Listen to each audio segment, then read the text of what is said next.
Fellow South Africans, we have arrived. Madam Speaker, the Honorable Nosiviwe Mapisa Ngakula, Deputy Speaker Ntatili Chesa Zenoli, the Secretary to the National Assembly, Mr. Klaso, incumbent Fifth President Matamela Cyril Ramaphosa, Deputy President David Mabuza, all cabinet members and ministers, Acting Chief Justice Mlungisi Ray Zondo, President of the Supreme Court of Appeal Justice Mandi Samaya, Secretary of the Judicial Service Commission Tatiselo Vulani, Military Command Council, the Coordinator of Modeling Africa Out of Chronic Poverty, Dr. Larry Jowa. The country whose people I serve and defend in accordance with the Constitution and of the Republic of South Africa, Act 108 of 1996 and the law, and with honor, dignity, courage, and integrity. We shall take you, heal you, and deliver you to sea and baptize you, if possible, through the Navy, and then get to you in the air through our Air Force, which shall definitely deliver you to the land without fear, favor, or prejudice. With all its abilities and capabilities, and all its mandate and abilities to assist the community, including nation building, through all arms of service that are there in existence in our defense force. We watch over our borders. We defend the Republic of South Africa and have influence in the universe with domain awareness and command and control, airborne, amphibious, anti-terror combat support, special force operational capability.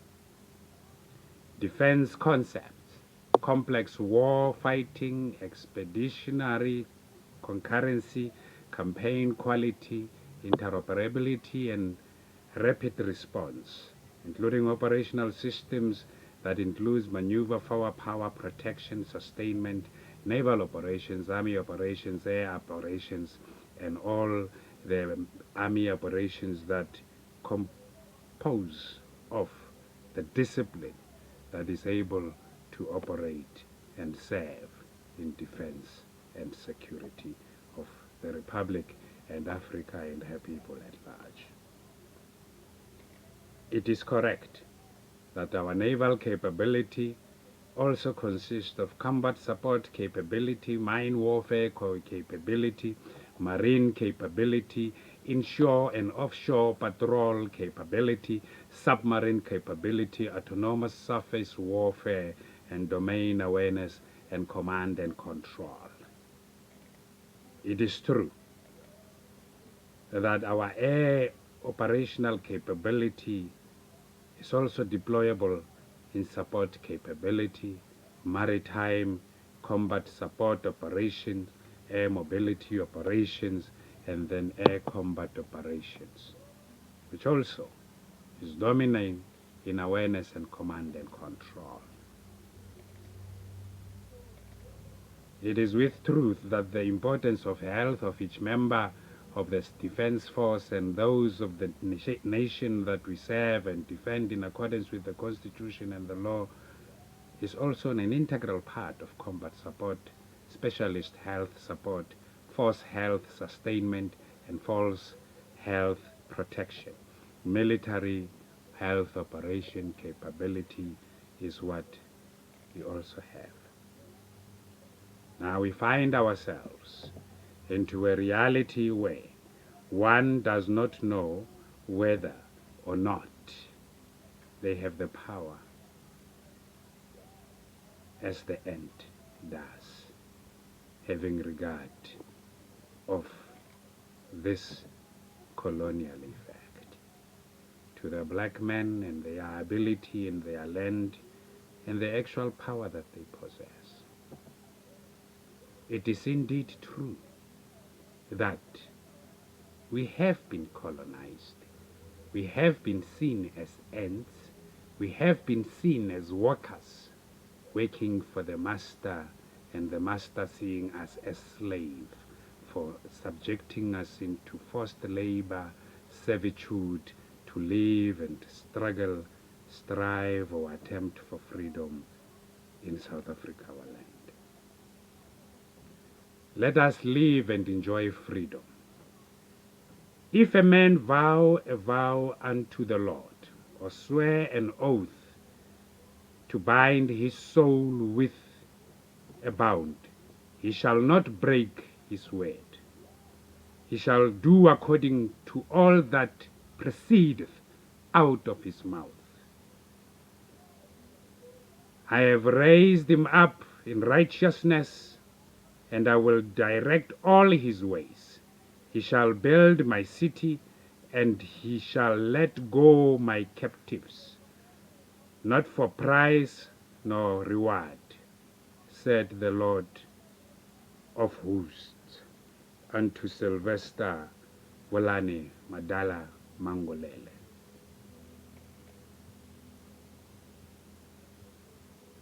The reality is that on 16 January, I have submitted a petition to the Cape Peninsula University of Technology for Supervisor Dr. Larry Enoch Jowa, and to the Judicial Service Commission for Acting Chief Justice Raymond Zondo. As justice is indeed a foundation of democracy in any nation with a future.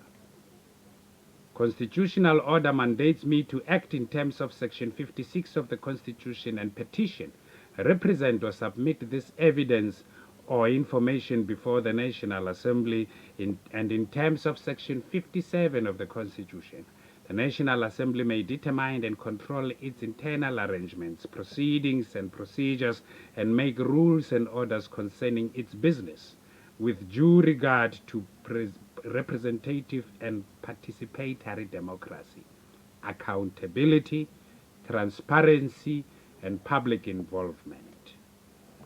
Public administration must be governed by the democratic values and principles enshrined in the Constitution, including the principles that the people's needs must be responded to, and the public must be encouraged to participate in policy making as obligated in terms of Section 195(1)(e) of the Constitution.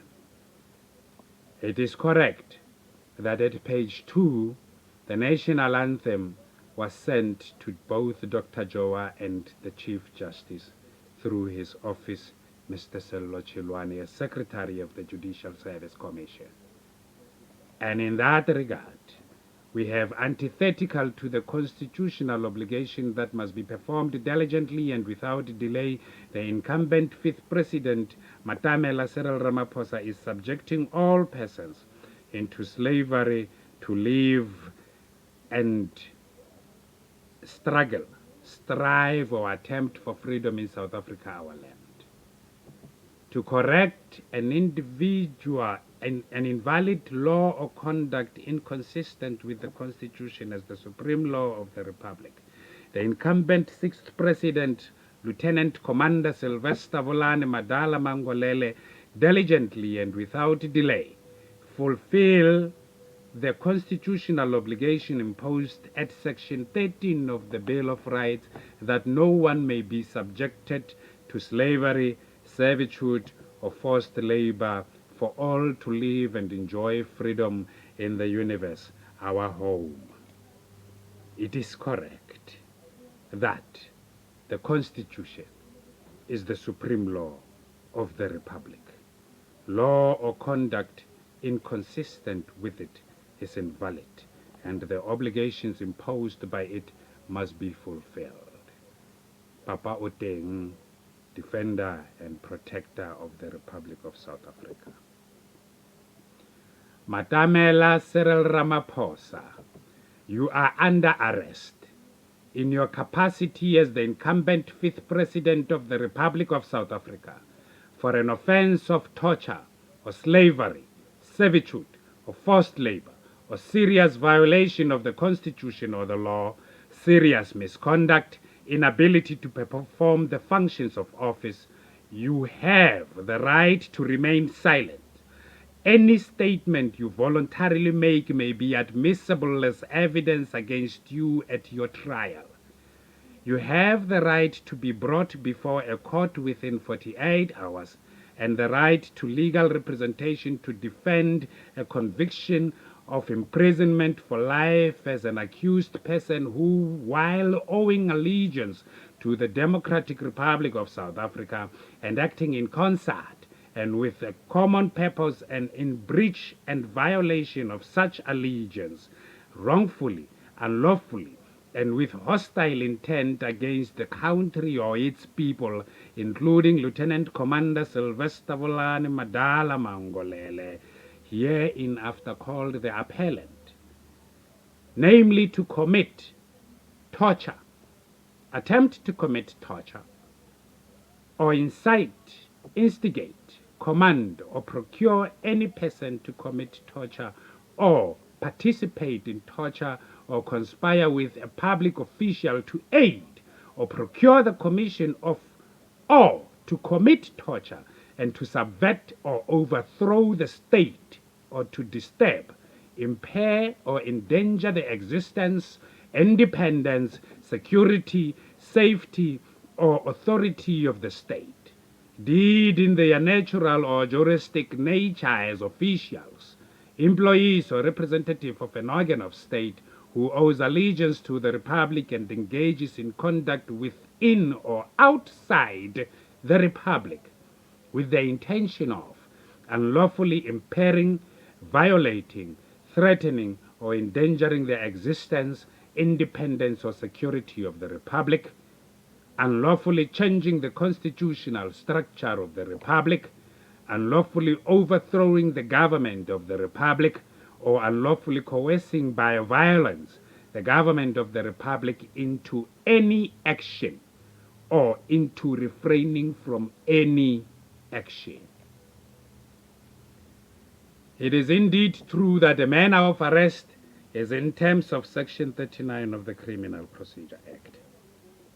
And having regard of the submissions or the statutory function therein, you will understand that an arrest shall be effected with or without a warrant, and unless the person to be arrested submits to custody by actually touching his body, or, if the circumstances so require, by forcibly confining his body.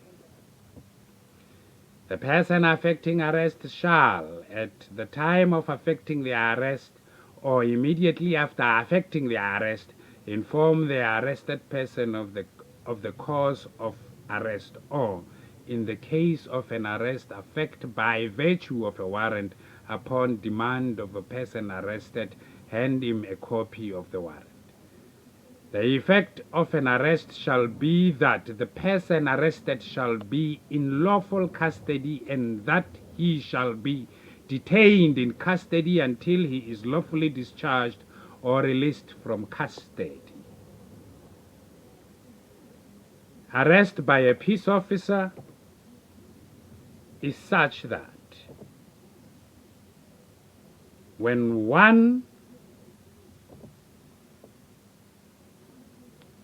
sees a person committing an offense in his presence, such peace officer must arrest that person. It is without fear, favor, or prejudice, as it is written in law. A peace officer who may without warrant arrest any person who commits or attempts to commit any offense in his presence, who is found in possession of anything which the peace officer reasonably suspects to be stolen property or property dishonestly obtained, and whom the peace officer reasonably suspects of having committed an offense with respect to such thing, who willfully obstructs him in the execution of his duties. A peace officer may arrest without warrant any person who is reasonably suspected of being a deserter from the South African National Defence Force. This arrest or charge applies mutatis mutandis to all accused persons who are a decline in critical capabilities in these prayers before the Judicial Conduct Committee. Acting Chief Justice Raymond Zondo, and now come I to thee, and these things I speak in the world, that they might have my joy fulfilled in themselves. Let my sentence come forth from thy presence.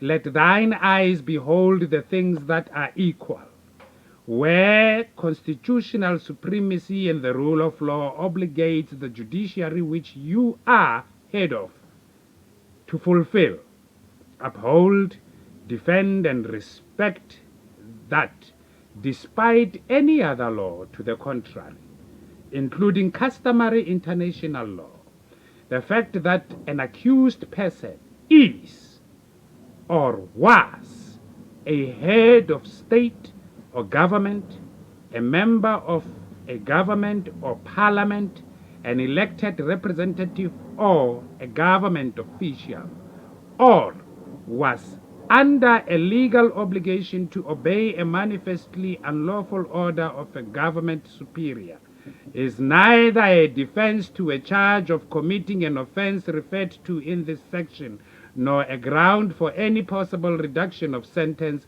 once that person has been convicted of such offense, as obligated in terms of section 4(3) of ID torture law, as referred to in the document.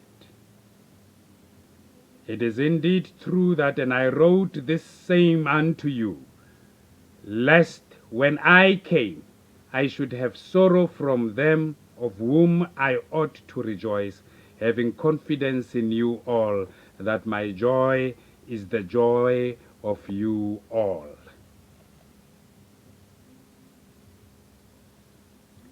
Any person who falsely represents himself to be a member or an employee of the defense force or department is guilty of an offense and liable on conviction to a fine or imprisonment for a period not exceeding 5 years.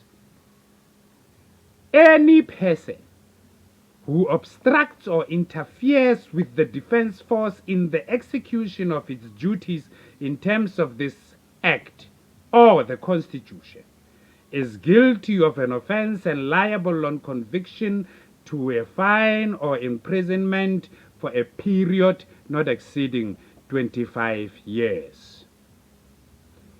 Any person who induces or attempts to induce any member of the defense force to neglect or to act in conflict with his or her duty to the defense force is guilty of an offense and liable on conviction to a fine or imprisonment for a period not exceeding 5 years. Any person who is liable to render service in the defense force by virtue of a military service contract with the defense force and refuses to render such service is guilty of an offense and liable on conviction to a fine or imprisonment for a period not exceeding 1 year. Any person who recruits or attempts to recruit any member of the regular force for membership in any trade union other than the military trade union, which is duly authorized to act as such, or incites or attempts to incite a member of the defense force to participate in strike, demonstration or protest prohibited in terms of the regulation is guilty of an offense and liable on conviction to a fine or imprisonment for a period not exceeding 5 years. It is correct that any member of the defense force or of any auxiliary service who participates in any strike or secondary strike action is guilty of an offense and liable on conviction to a fine or imprisonment for a period not exceeding 5 years. It is true that any member or employee of the department who, in a willful or negligent manner, contravenes or fails to comply with any regulation made under the Defense Act is guilty of an offense and liable on conviction to a fine or imprisonment for a period not exceeding 1 year. Good people, these powers and duties are such that whenever the defense force or any portion or member thereof has been employed for service contemplated in section 2012 of the Constitution or section 181A, B, C, or D, a member of the defense force who is utilized for the execution of service under such employment has the same powers and duties as those conferred or imposed upon a member of the South African Police Service by virtue of this common law. It is correct that the powers and duties referred to in subsection 1 may only be exercised or performed for the purpose of successful execution of that employment, such as the arrest of the decline in critical capabilities through immediate directed interventions, prevention of crime, such as the corruption that is perpetually taking place in organs of state, the maintenance of law and order, or preservation of the internal security of the Republic. The powers and duties referred to in subsection 1 does not include investigation of crime. A member of the defense force who arrests or detains any person includes the incumbent President Cyril Ramaphosa. When you look at the obligations imposed at Section 40 of the Criminal Procedure Act, you will understand the true action taken hereby. And that particular action is dependent to another organ of state, which in this particular regard is the judiciary. The Judicial Conduct Committee has in its possession this particular manifest. A member of the defense force shall, in respect of acts done or omitted to be done by him or her by virtue of this section, be liable to the same extent as he or she would have been liable in like circumstances if he or she were a member of the South African Police Service, and shall have the benefit of all the indemnities to which a member of the service would in like circumstances be entitled. A member of the defense force who exercises any power by virtue of this section must be regarded as being a peace officer as defined in Section 1 of the Criminal Procedure Act. A member of the defense force who exercises any power by virtue of Section 20 of the Defense Act must be regarded as being a peace officer as defined in Section 1 of the Criminal Procedure Act. For the purpose of this section, every statutory provision which confers any power or imposes any duty upon a member of the South African Police Service holding a specific rank or office must be construed as a reference to the military rank or office equivalent to such rank, and who is the National Commissioner of the South African Police Service must be construed as a reference to the Chief of the Defense Force, and in the case of a provincial commissioner to an officer designated by the Chief of the Defence Force for such purposes. Nothing in this section may be construed as giving a member of the South African Police Service any power to exercise command or control over any member of the Defence Force, and conversely, as giving a member of the Defence Force any power to exercise command or control over any member of the South African Police Service. Fellow South Africans, the functions I sought in this regard are that of the Chief of the Defence Force. The Chief of the Defence Force is sitting in a position where, without derogating from any function of the Secretary of Defence contemplated in Section 8, the Chief of the Defence Force is the principal advisor to the Minister on any military, operational, and administrative matter within the competence of the Chief of the Defence Force, must comply with any direction issued by the Minister under authority of the President as contemplated in Section 202(2) of the Constitution, must execute his or her command by issuing orders, directives, and instructions, and by giving commands, is responsible for the direct management and administration of the Defence Force, training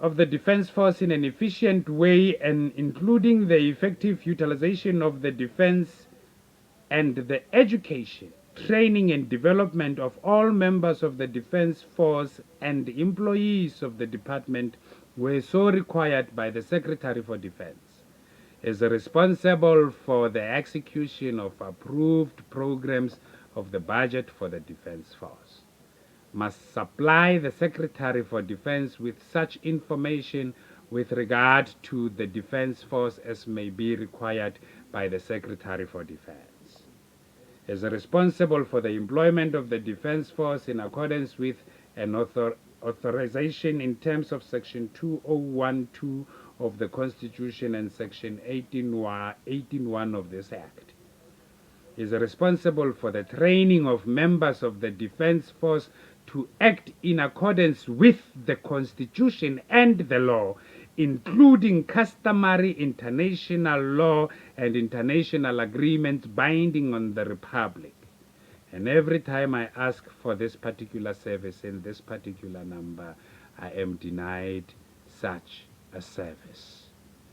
And even Mugabe tells you that no matter how bad you are not useless. You can be still used as a bad example. Everyone is important. Everyone is equal before the law. And everyone must be listened to.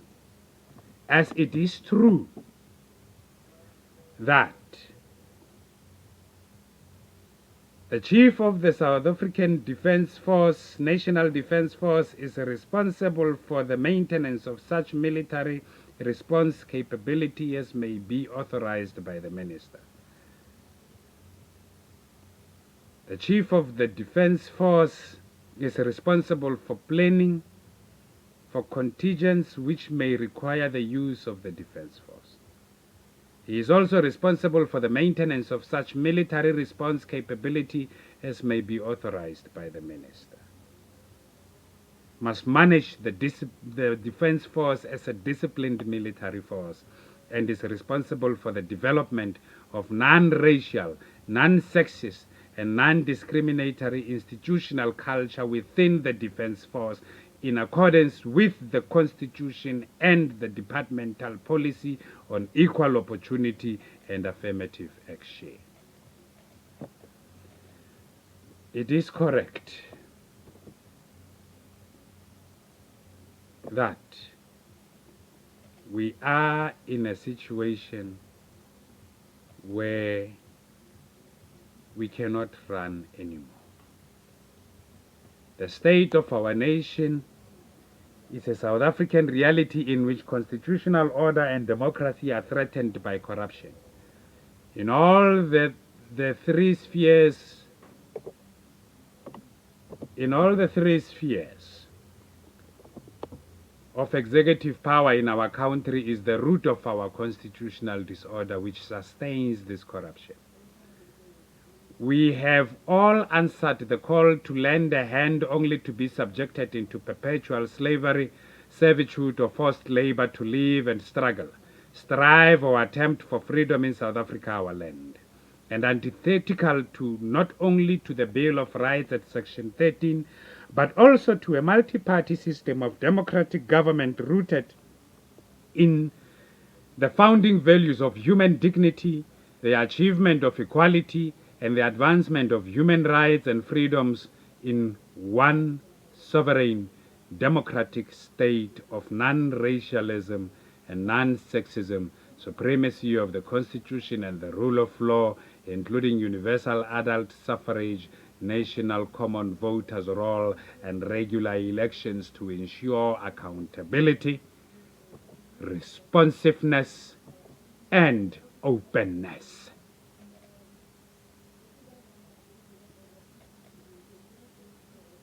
A state of mind which produces proper action and prompt cooperation under all circumstances, regardless of obstacles, is established by discipline, which creates in the individual a desire and determination to undertake and accomplish any mission assigned by the leader, and in the leader's absence, to make and carry out decisions which it is believed the leader would make if present.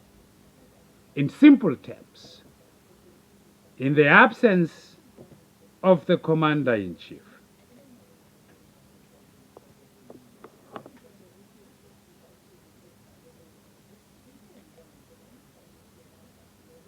of the Defense Force, that is structured and managed as a disciplined military force, all members of the South African National Defense Force must, in terms of Section 83 of the Constitution, uphold, defend, respect the Constitution as the supreme law of the Republic, and promote the unity of the nation and that which will advance the Republic of South Africa and her people.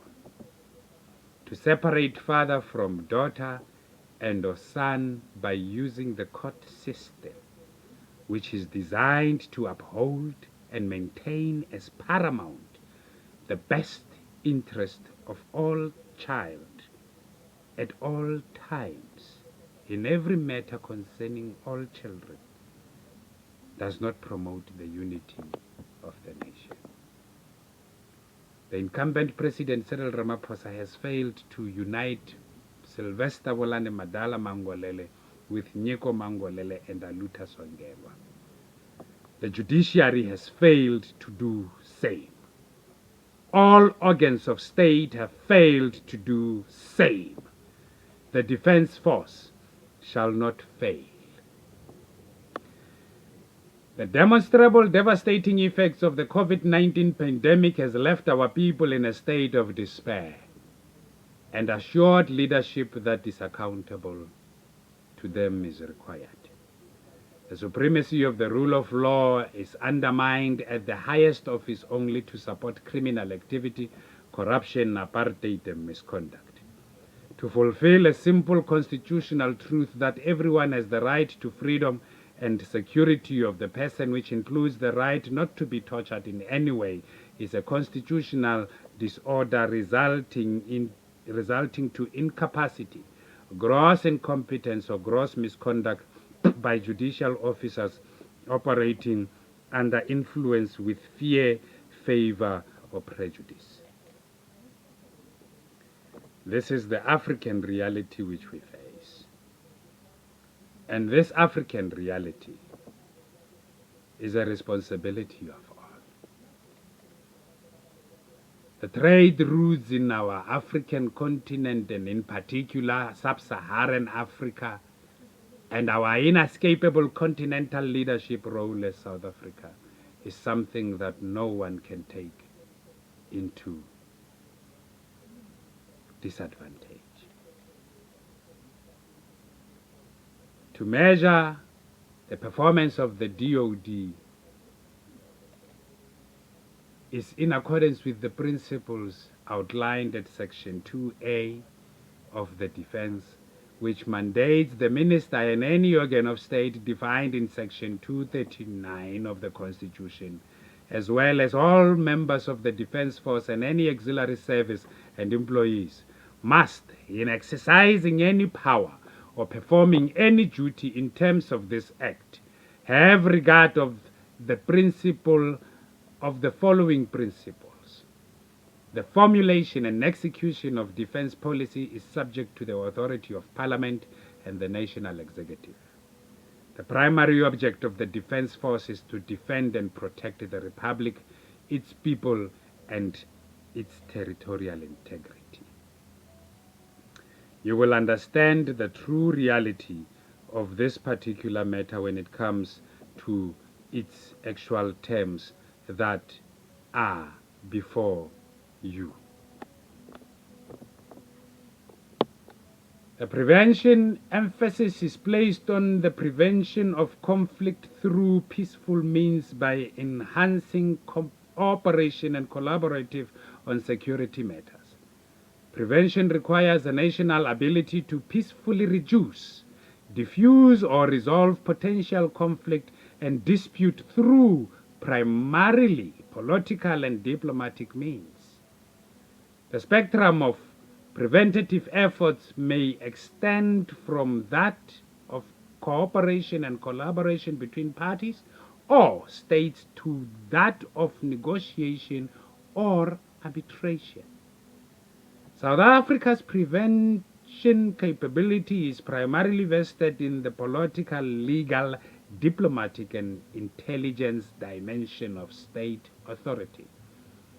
South Africa's national security depends on sound international relations and responsive security institutions.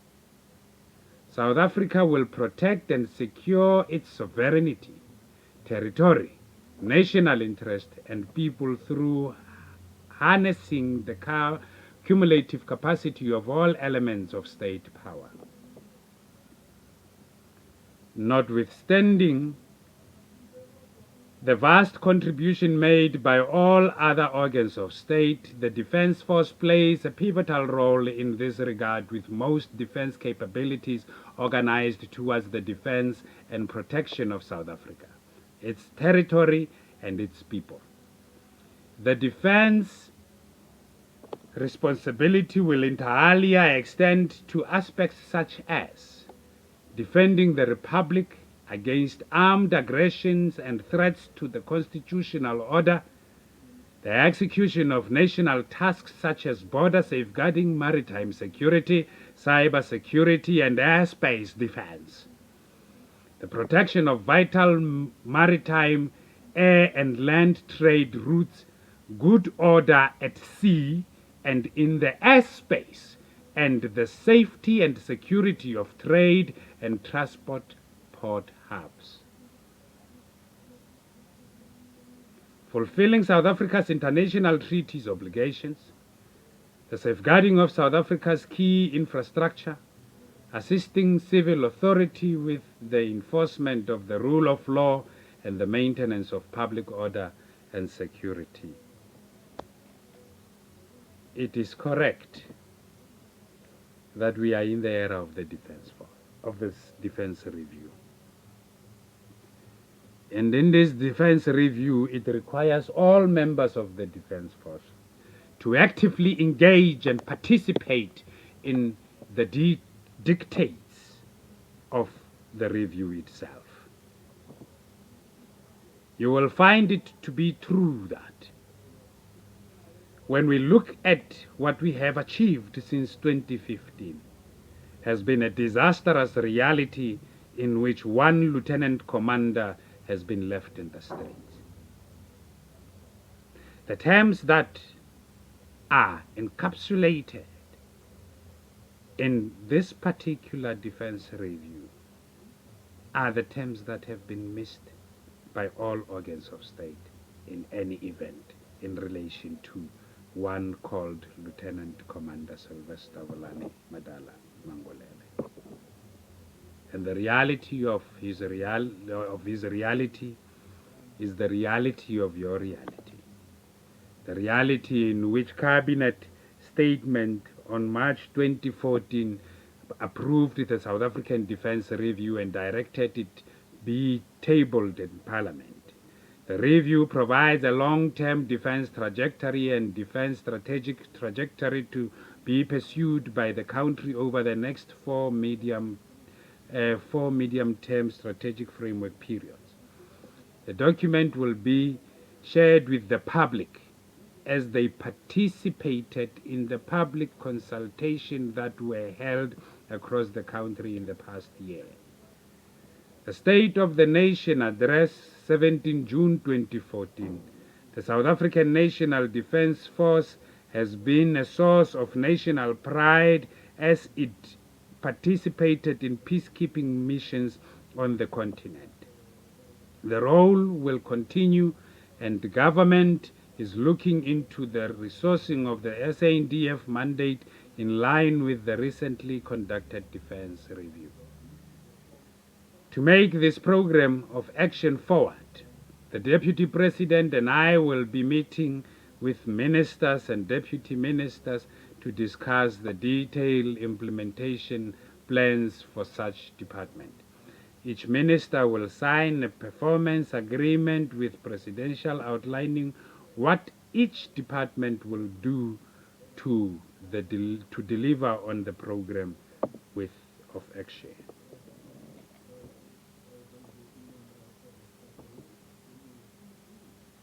The Constitution of the Republic of South Africa establishes the Defence Force, requires it to be structured and managed as a disciplined military force, and provides the primary object of the Defence Force as being to defend and protect the Republic, its territorial integrity, and its people in accordance with the Constitution and the principles of international law regulating the use of force. Schedule 6, Section 24 of the 1996 Constitution provides that the following functions of the National Defence Force as originally established in Section 227 of the 1993 Interim Constitution continue in force as if the previous Constitution had not been repealed.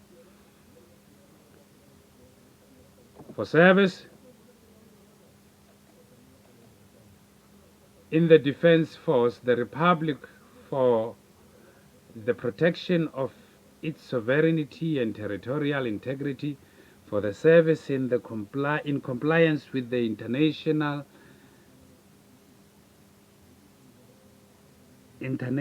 obligations of the Republic with regard to international bodies and other states, for service in the preservation of life, health, or property, for service in the provision or maintenance of essential services, for service in the upholding of law and order in the Republic, in cooperation with the South African Police Service under circumstances set out in a law where the said police service is unable to maintain law and order and on its own and for service in support of any department of state for the purpose of socio-economic upliftment. Furthermore, the Defence Act of 2002 at Section 18 provides that in addition to the employment of the Defence Force by the President as contemplated in Section 2012 of the Constitution, the President or the Minister may authorize the employment of Defence Force in service inside the Republic or international waters in order to preserve life, health, or property in emergency or humanitarian relief operations, ensure the provision of essential services, support any department of state, including support for purposes of socio-economic upliftment, and effect national border control.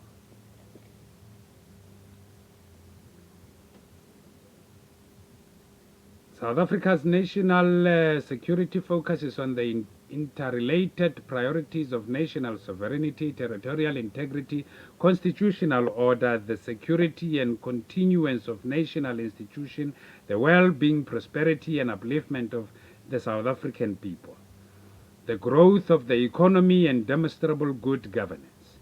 The sovereignty and territorial integrity is the core of defense responsibility, and to ensure the protection of the sovereignty and territorial integrity of the Republic of South Africa states is its national territory, islands, territorial waters, exclusive economic zone, and extended continental shelf responsibilities, as you can see in this particular regard in that picture.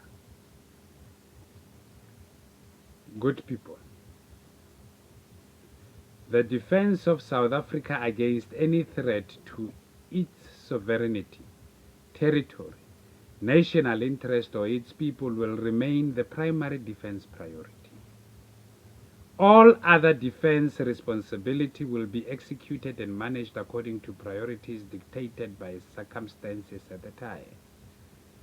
South Africa will seek to firstly prevent and deter threats, and to secondly succeed against the threat should all other measures fail. Understanding that there will be threats that cannot be diffused or countered by peaceful means, South Africa will regularly review and update defense policy and strategy to ensure alignment, relevance, and utility to the strategic environment. Maintain a defense posture that is strategically defensive and operationally offensive, and maintain an adequate and appropriate defense force matched to the requirement of continually evolving strategic situations.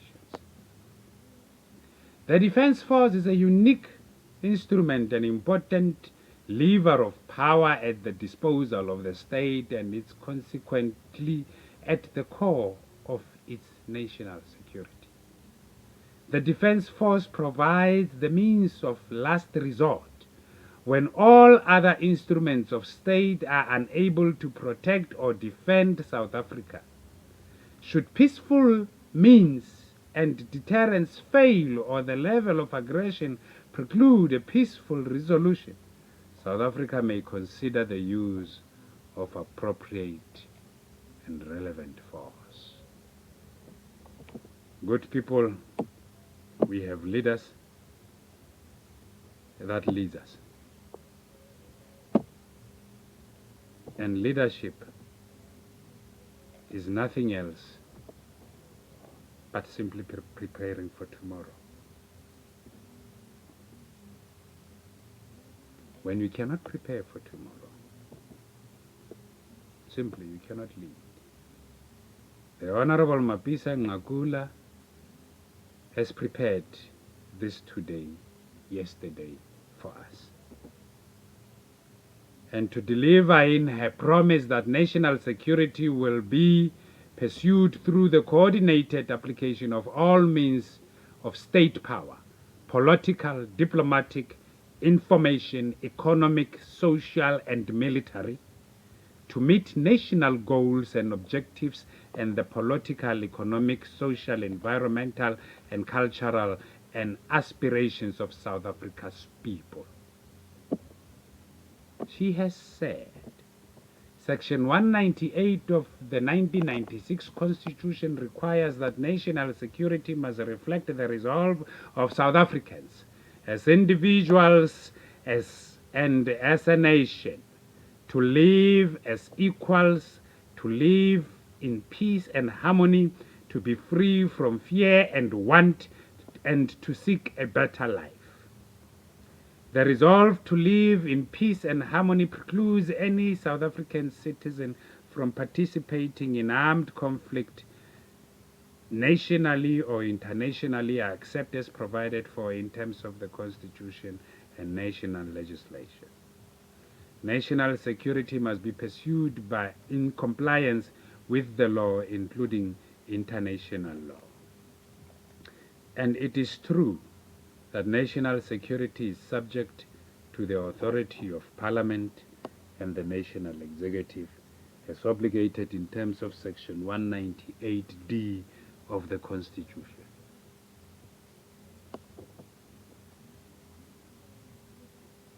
We have a legal system in which South Africa has a mixed system of Roman Dutch law, English common law, and customary law. The Constitution of the Republic of South Africa 1996 is the supreme law of the Republic and provides the foundation for the rule of law. The Constitution entrenches a comprehensive set of inalienable rights. These rights include inter alia, the rights to equality before the law and equal protection and benefit of the law, to be treated with dignity and respect, to freedom and security of the person, to freedom of religion, belief and opinion, to freedom of expression, to freedom of association, and to peacefully demonstrate. South Africa has an independent judiciary and enjoys the rule of law. Chapter 8 of the Constitution defines the structure of South African judicial system.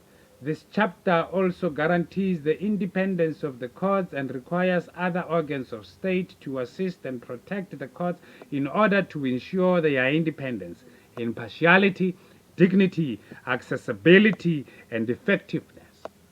In addition, Chapter 2 of the Constitution guarantees every person the right to have a dispute or trial heard by a fair, impartial, and independent court. Courts comprise the Constitutional Court, Supreme Court of Appeal, High Courts, Magistrate Courts, and other courts established or recognized in terms of an Act of Parliament. The magistrate courts hear lesser criminal cases and smaller civil cases. The high courts are of general jurisdiction for specific areas. The Supreme Court of Appeal is the highest court in all but constitutional matters. The Constitutional is the apex court and hears constitutional and specific other matters. Menosiviwe Mapisa Ngakula has signed this particular document to make it as true as you see. And in many quotas, I have found myself performing or fulfilling this particular constitutional task. Mandated to the Defense Force. Because the document is truly a product of all South Africans by all South Africans. That is per the Minister of the Defense then, who saw the Defense Review as a tool that may be employed to develop and contribute to the people of the Republic. When she says these engagements enable the Defense Review Committee to draw on a breadth of expertise, as well as to engage with views from a cross-section of the South African society to assist in pronouncing on the defense policy of South Africa and on what South Africans expect from their defense force. South Africans expect a defense force that is in accordance with the Constitution and the law. Developmental and other ordered tasks It is my duty to contribute to the development of South Africa and its people. I am not misled and will not mislead you in terms of having to develop our nation and our people to going forward and meet the African agenda of 2063, having regard of the National Development Plan of 2030. It is correct that we are the people of this country, and we sometimes have to deal with one another. As the Minister of Defense and Military Veterans have said, following engagement at cabinet levels, the Commander-in-Chief, the Honorable President Jacob Zuma, then personally provided the additional strategic direction on South Africa's future defense capabilities. He further instructed the defense strategic trajectory to be included in the document. This defense strategic trajectory is the pivotal chapter in the defense review. Departing from an acknowledgement of the currently declining state of defense capabilities, it posits the desired end state of the defense force and identifies the 20-year defense strategy to be pursued over 4 medium-term strategic framework periods.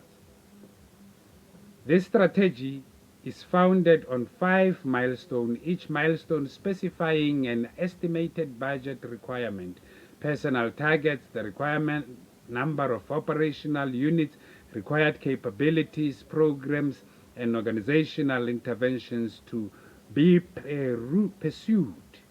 It further provides the strategic guidelines for the development of South African Army, South African Air Force, South African Navy, and South African Military Health Services, including the Special Forces capabilities. Cabinet has endorsed the Defense Review 2015 and has further been tabled in Parliament.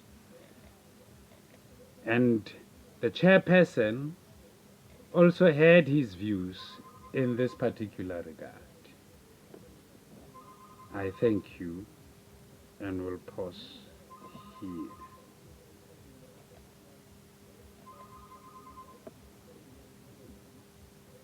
Mangolele, hello? Eta? Hello? All right, boy. Sure, sure.